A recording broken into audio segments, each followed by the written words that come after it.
Hey y'all, we have a 2011 Dodge Charger. This one has the 3.6. Customer stated that it was losing coolant about every 2 to 3 days. So I pressure tested this thing and let it sit for about 20 minutes and it slowly went down. I did not see much at the back. I mean, I've had to pressure test this thing 3 or 4 times before I actually figured out where it was coming from. But you have to remove both your upper and lower intake. And there is a cooler line that plugs in right back here. Y'all can see all the coolant down there. But we're gonna replace this hose and this clamp right here. It runs around and goes right over here.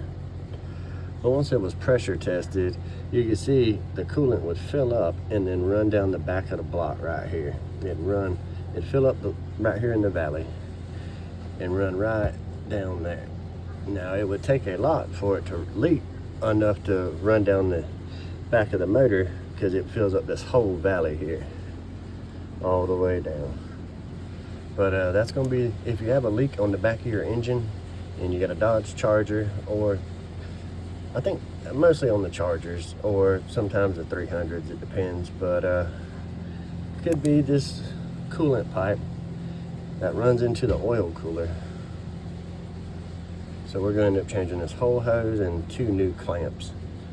Then we'll clean up this right here for the intake, clean all this off, put new intake gaskets on the lower and upper plenum, and then that should take care of this issue. Again, Dodge Charger, sometimes the Chryslers. Like I said, this engine went in a couple different vehicles, but if we're having a leak, coolant leak, back of the engine, more than likely it's this oil cooler pipe right here. All right, make sure y'all like and subscribe.